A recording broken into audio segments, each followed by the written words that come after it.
एक डॉक्टर का जब भी दिमाग में नाम आता है तो एक भगवान की छवि आंखों के सामने बनती है। डॉक्टर के सामने हम पूरे दिल से उस पर विश्वास करते हैं कि भाई ये डॉक्टर साहब हैं और ये हमें बचा सकते हैं, सब कुछ इन्हीं के हाथ में है। दोस्तों, डॉक्टर करते भी अपना काम ईमानदारी से हैं, लेकिन मैं कहने लग जाऊं आपसे कि वही डॉक्टर अपने कर्तव्य से पीछे हट जाए तो फिर मरीज कहां पर जाएंगे। वो तनख्वाह लेते हुए भी अपने कर्तव्य से पीछे हटते हैं और कुछ न कुछ ऐसा कर जाते हैं जो अच्छे डॉक्टर होते हैं उनके ऊपर भी कीचड़ उछलती है। दोस्तों, एक डॉक्टर का मैं आज आपको ऐसा जिक्र बताऊंगी जिस डॉक्टर ने 600 लोगों को मौत के मुंह में धकेल दिया और धकेलते वक्त उसने शायद ये भी नहीं सोचा, और जो भी इस धांधलेबाजी से कमाई होती है उसकी पत्नी उसके साथ डॉक्टरी करती है। दोनों मियाँ बीवी विदेश और जाने कहां कहां घूमने के लिए जाते हैं। क्या ऐसा पैसा आप लोगों को हजम हो सकता है? नहीं हो सकता। किसी के दिल की धड़कनों को रोककर क्या तुम उन पैसे से घूम रहे हो या अपने बच्चों की जो परवरिश कर रहे हो ना, आगे चलकर तुम्हें बहुत कुछ भुगतना पड़ेगा और बहुत कुछ देना पड़ेगा।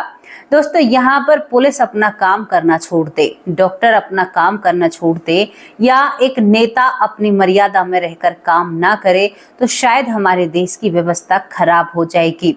लेकिन कुछ लोग कानून के नाक के नीचे, कहते हैं ना कि कानून के नाक के नीचे इतने बड़े अंजामों को कर देते हैं या इतने बड़े कामों को अंजाम दे देते हैं जिनका जब खुलासा होता है तो शायद सब सोचने पर मजबूर हो जाते हैं कि क्या मैं वहां पर जाऊं, क्या मेरा वहां पर भला हो सकता है। एक कानून का वासंदा जब धांधलेबाजी करता है तो एक गरीब इंसान का भरोसा टूटता है। एक सरकारी अस्पताल का डॉक्टर जब धांधलेबाजी करता है तो एक गरीब का भरोसा टूटता है। सबसे ज्यादा मार एक मिडिल क्लास पर पड़ती है जो ना इतका रहता है और ना इधर का रहता है। उसके सामने केवल एक ही विकल्प बचता है, चाहे कुछ भी हो, अब तो मुझे ये करना है। तो चलिए आज एक ऐसे डॉक्टर की खतरनाक कहानी आपको बताती हूँ जिस डॉक्टर ने, जिसने भी इस खबर के बारे में सुना उसकी रूह कांप गई और वो सोचने पर मजबूर हो गया, क्या डॉक्टर को भगवान कहना जायज है या सही है। तो चलिए दोस्तों, नमस्कार, स्वागत करती हूँ आप सभी का। हमारे YouTube चैनल है वैष्णवी चौधरी के नाम से और इसी नाम से हमारा Facebook पेज है, आप उसे भी फॉलो कर सकते हैं। आप सभी को मेरी तरफ से प्यार भरा राम राम। यहाँ पर हम चलेंगे आप लोगों के साथ यूपी से उत्तर प्रदेश, मतलब यूपी में जाएंगे। यहाँ पर सैफई को आप बखूबी जानते हैं। सैफई को कौन नहीं जानता, सब जानते हैं। सैफई में एक अस्पताल होता है, एक सरकारी अस्पताल, जिस अस्पताल का नाम Uttar Pradesh university of medical sciences, यानी इस अस्पताल को बहुत लोग जानते हैं क्योंकि ये हॉस्पिटल बहुत बड़ा है। सरकार की तरफ से लोगों की बहुत ही सेवाएं इस हॉस्पिटल में होती हैं। इसी हॉस्पिटल के अंदर एक हार्ट का डॉक्टर होता है क्योंकि सबके अलग अलग वो बने हुए होते हैं। एक डॉक्टर हड्डी का है तो वो हड्डी को ही देखेगा, दूसरा डॉक्टर दिल का है तो वो दिल को ही देखेगा, जो मानसिक विशेषज्ञ है वो मानसिक के रूपी रोगी को ही देखेगा। मतलब सबकी एक अलग है। स्किन का डॉक्टर अलग होता है, बालों का अलग होता है, हर चीज का डॉक्टर अलग होता है। तो इस डॉक्टर का मैं आपको नाम बताऊंगी। जो हार्ट के डॉक्टर होते हैं समीर सरफा।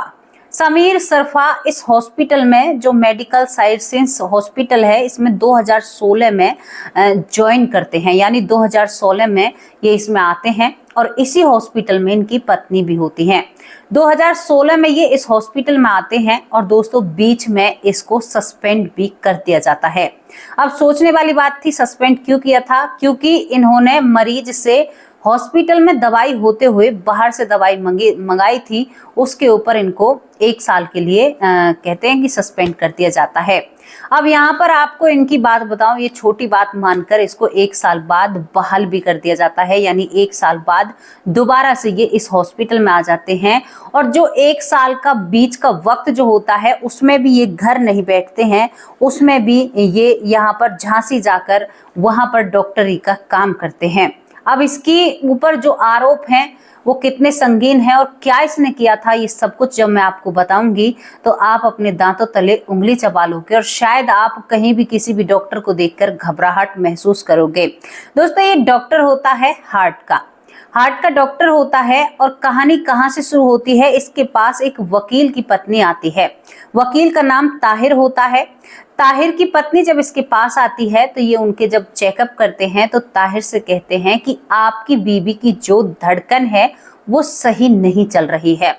अब ताहिर कहता है कि डॉक्टर साहब, आप डॉक्टर हो दिल के, आपको जैसा ठीक लगे ऐसा कीजिए और मेरी पत्नी को सही से मतलब इनका इलाज कीजिए। तो यहाँ पर जो डॉक्टर समीर सरफा हैं वो कहते हैं कि आपकी बीवी को पेसमेकर लगेगा।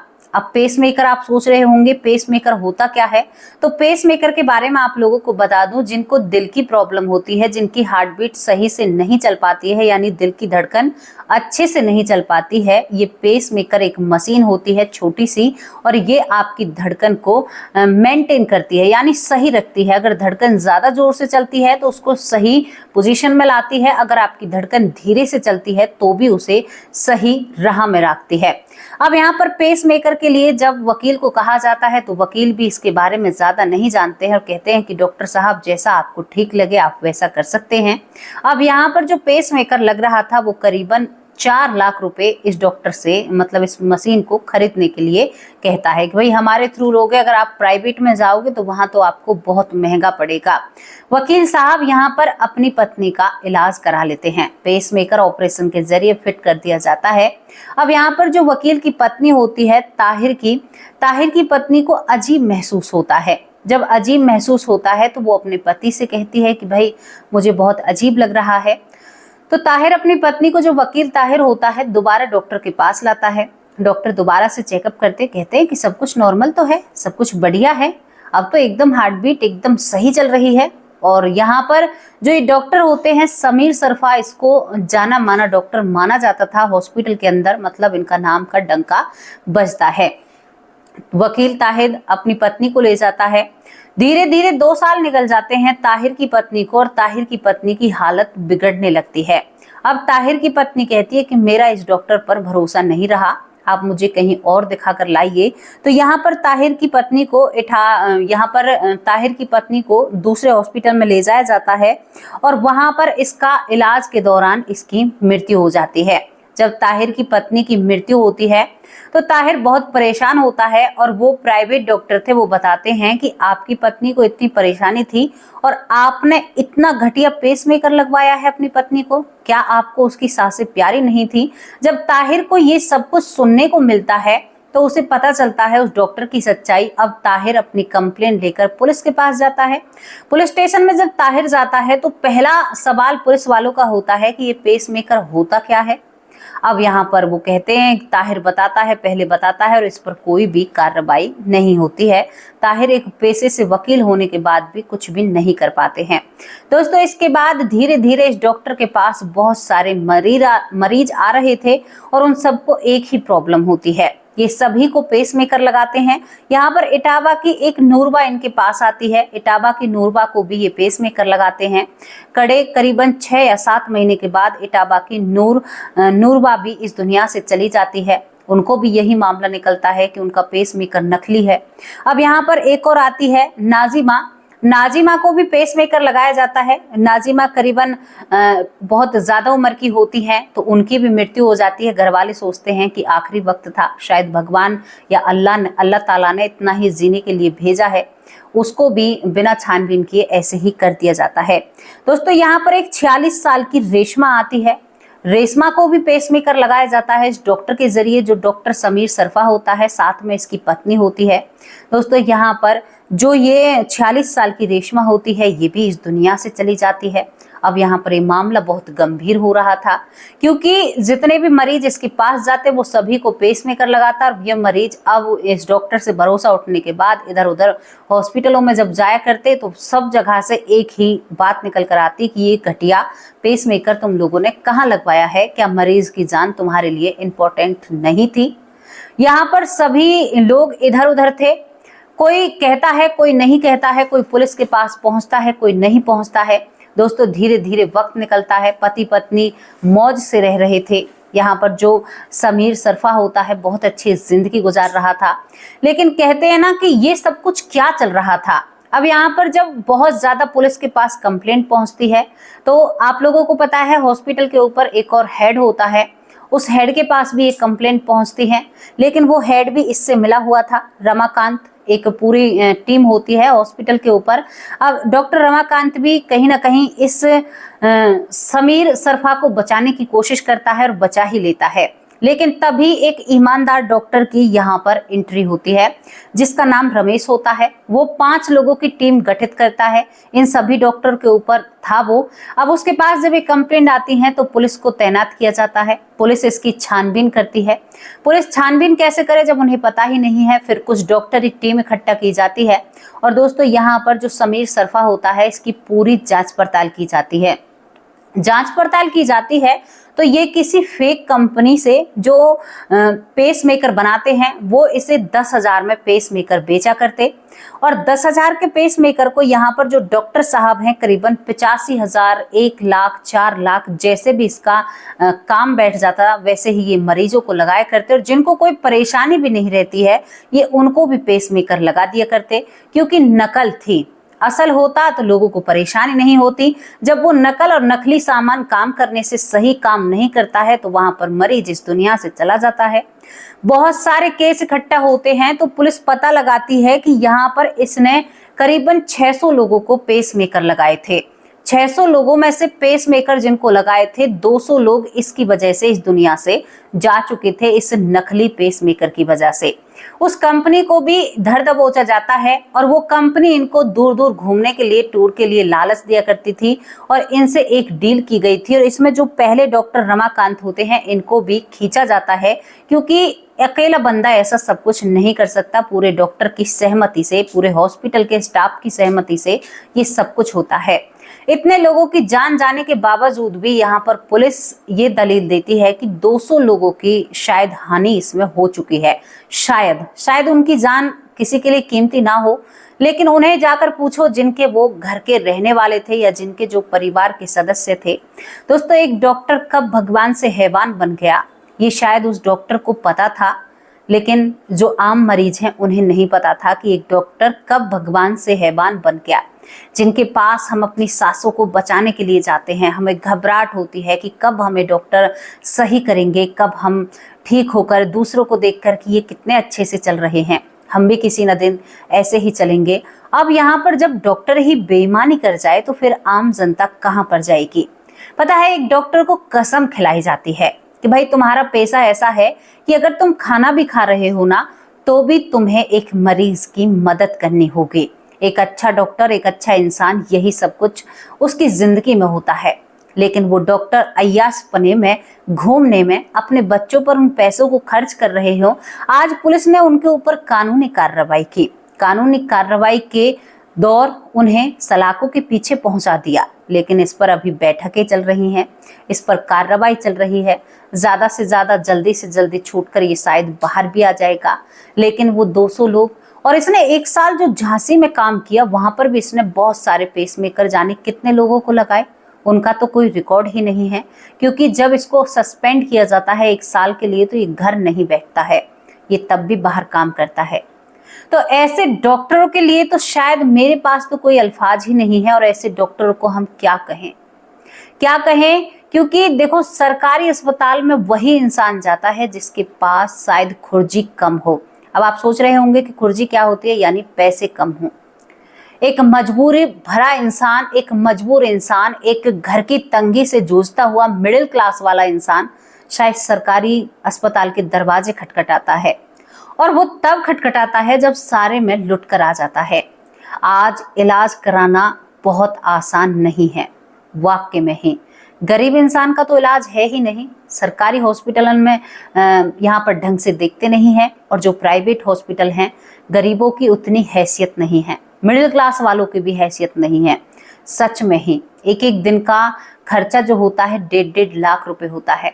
दोस्तों, बीमारी को व्यापार बनते हुए देर नहीं लगी। अब बीमारी व्यापार है, और बीमारी अब ऐसा व्यापार और ऐसा धंधा बन चुका है कि लोगों की कोठियां, लोगों के घर, और शायद वो लोग अपने गुमान में रहते हैं, लेकिन इन सब चीजों का आप लोगों को भुगतान बढ़ना पड़ेगा, सब कुछ करना पड़ेगा, देना पड़ेगा। उस गरीब की आत्मा, उस मिडिल क्लास वाले की आत्मा शायद कहीं ना कहीं वो कहता नहीं है, लेकिन वो अपने पेट पर हाथ रखकर जब बैठता है ना, तो मैं शायद कोई डॉक्टर मेरी वीडियो देख रहा हो तो मैं आप लोगों से कहना चाहती हूँ कि अपना काम ईमानदारी से कीजिए। दूसरी बात मैं यहाँ पर यह कहना चाहती हूँ कि मेडिक्लेम होने के बावजूद भी यहाँ पर कहीं ना कहीं प्राइवेट हॉस्पिटल में इलाज नहीं हो पाता है। अब इतनी बड़ी बड़ी बिल्डिंगें जिनका एक दिन का 1.5 लाख खर्चा है और जहां पर कमाई 10,000, 12,000, 15,000, 50,000 कमाई वाला भी नहीं इलाज करा सकता, क्या फिर उसकी जिंदगी में मरना ही है? हालांकि मरना और जीना विधाता के हाथ में है, लेकिन मैं सोच बता रही हूं इस व्यापार की। भाई पढ़ाई को भी लोगों ने व्यापार बना दिया। आज प्राइवेट स्कूलों की फीस, प्राइवेट स्कूलों का काम इतना सर चढ़ के बोलता है कि बच्चों की किताब ही कमर तोड़ देती है। एक पिता दिन रात मेहनत करता है और मेहनत करने के बाद उन बच्चों की पढ़ाई में जो योगदान देता है, कंपनियों में जब जाते हैं तो उस पढ़ाई को कोई पूछता ही नहीं है। कंपनियों में जाते ही आपको अल्फा बीटा या ये चीजें नहीं पूछी जाएंगी। कंपनी के हिसाब से वहां पर काम होता है। एक आम सी जानकारी के लिए एक पिता इतना कमाता है, धूप ताप नहीं देखता है, कहीं कहीं सोचता है कि मेरे से तो कुछ रह गया, लेकिन बच्चों को नहीं रहने दूंगा। चाहे बच्चे करें या ना करें, लेकिन हर पिता की, हर माँ की यही सोच होती है। माँ सोचती है कि मेरी शादी जल्दी हो गई, लेकिन मैं अपनी बेटी की नहीं होने दूंगी। लेकिन बेटियां भी नाजायज फायदा उठाती हैं, गलत कदम उठाती हैं, गलत रास्तों पर चलती हैं। वो माँ सोचती है कि मैंने जो कुछ झेला है कम उम्र में, जब मुझे ज्ञान नहीं था अपने ससुराल का, जब मैं शादी होकर इस घर में आ गई थी, और मैंने जो कुछ झेला है वो मैं अपनी बेटी को नहीं झेलने दूंगी। लेकिन वो बेटी क्या करती है अपनी माँ के साथ? दोस्तों, ये बहुत सारी चीजें हैं। आज बीमारी का व्यापार, पढ़ाई का व्यापार कहीं पर है? वरना गुरुकुल हुआ करते थे, हाथ जोड़कर शिष्य अंदर जाया करते थे और शायद उनकी कोई फीस भी नहीं रहा करती थी। ऐसे ऐसे संत शिक्षा दिया करते थे, वही भूगोलिक, वही अंतरिक्ष, वही ब्रह्मांड का, यही चीजों का ज्ञान दिया करते थे। और आज इस ज्ञान को प्राप्त करने में एक पिता की आधे से ज्यादा कमाई चली जाती है। ऊपर से अगर कोई घर में बीमार पड़ जाए तो फिर लेने के देने पड़ जाते हैं, और एक किसान को तो अपनी एक जमीन का टुकड़ा बेचना पड़ता है। पता है, इस बात पर बहुत विचार करना चाहिए, सोच विचार करना चाहिए। आज सरकारी अस्पतालों की जो अवस्था है ना, शायद वो सोचने पर मजबूर करती है। दोस्तों, मैं एक हॉस्पिटल की बात बताऊं, क्या बताऊं मैं आपको, जो मैंने वहां पर देखा, जो मैंने वहां पर भुगता, मैं नहीं बयां कर सकती। लेकिन सच में ही व्यवस्था बहुत खराब है। आप एक विदेश में जाओ जहां पर सरकारी अस्पताल आपको प्राइवेट से बेहतर मिलेगा। शायद वहां पर व्यापार नहीं चल रहा है, लेकिन यहाँ पर ये पैसा इतना अंधा कर रहा है। उस देश में पैसा अंधा कर रहा है जिस देश की संस्कृति या जिस देश का कहते हैं बीता हुआ कल, या जिस देश की बीते हुए कल की जो बातें थी वो सभी को प्रेरित किया करती थी। उस देश में व्यापार को इतना महत्व दिया गया है। मैं सोचने पर मजबूर हूं, ऐसे हैवान डॉक्टर के बारे में क्या आप 2 शब्द नहीं कहना चाहोगे, जिसने 600 लोगों को तो लिखित तौर पर है, बाकी का पता नहीं है। अब यहाँ पर मैं आपको पेसमेकर के बारे में बता चुकी हूँ, लेकिन जिन लोगों को पेसमेकर लग जाता है उन लोगों की जिंदगी बहुत कठिन होती है। कैसे कठिन होती है? आप सीट बेल्ट नहीं लगा सकते, महिलाएं टाइट कपड़े नहीं पहन सकती, या अंदर के जो कपड़े होते हैं महिलाएं उन्हें भी नहीं पहन सकती जिनको पेसमेकर लग जाता है। बहुत कठिन, कहीं बहुत ज्यादा गाइडलाइंस होती हैं कि आप धूल मिट्टी में नहीं जा सकते, आप उधर नहीं जा सकते, एक उनकी निर्धारित समय होता है। बहुत ही सद कर, मतलब बहुत ज्यादा संभल कर जिंदगी जीनी पड़ती है जब पेसमेकर आपकी जिंदगी में आता है। हम तो भगवान से प्रार्थना करते हैं कि किसी को ऐसी चीज लगे ही नहीं। और इसका आविष्कार अमेरिका में हुआ था दोस्तों, अमेरिका में इसको बनाया गया था, वहां पर से इसकी शुरुआत होती है। अब तो यहाँ पर बहुत बदलाव इन चीजों में हो चुके हैं, और अब तो इसकी बहुत अच्छे से सुविधा शायद मरीज को पता भी नहीं चलता है। अब आपको ये घटना कैसी लगी है? जो डॉक्टर सलाखों के पीछे है वो दरिंदा जब निकलेगा तो फिर वो यही काम करेगा। और हमारे देश में ना हर चीज की नकल बहुत जल्दी होती है। जहां पर एक कंपनी का काम है वहां उसे जल्दी से दूसरा बनाने की कोशिश करते हैं। तो जैसे भी आपको ये घटना लगी हो, इसको मैं घटना का नाम दूंगी, और ऐसे डॉक्टर के बारे में आप क्या कहना चाहते हैं पूरी जांच पड़ताल कीजिएगा और खड़े होइए अपने लिए। जान बहुत कीमती है, भगवान ने दी है, किसी का अधिकार नहीं है इसे छीनने का। आप खड़े होकर और एक अच्छे से काम कीजिए। अगर कोई व्यक्ति गलत दिख रहा है तो उधर से उसके खिलाफ खड़े होइए। अगर आपकी सामर्थ्य नहीं है उसके खिलाफ खड़ा होने की तो वहां से दिशा बदलिए, 4 लोगों को सावधान और सतर्क कीजिए। इस वीडियो को ज्यादा से ज्यादा शेयर कीजिए ताकि लोगों को पता चल सके कि क्या कुछ होता है हमारे आसपास। इसके बारे में जो भी राय है अपनी राय कमेंट बॉक्स में जरूर रखना। आज मैं आप लोगों के नाम नहीं ले पाई हूं क्योंकि आज मैं किसी कारण बस बहुत ज्यादा लेट हो चुकी हूं। इसी वजह से कल दोपहर को आप लोगों के नाम लूंगी। तब तक के लिए आप लोगों से विदा लेती हूँ। सभी को शुभ रात्रि है। राधे राधे। सभी स्वस्थ रहें, मस्त रहें और ऐसे दरिंदे को हाथों में ना पड़े, मेरी यही प्रार्थना है। और आपके ऊपर भगवान की असीम कृपा बनी रहे। नमस्कार, जय हिंद, जय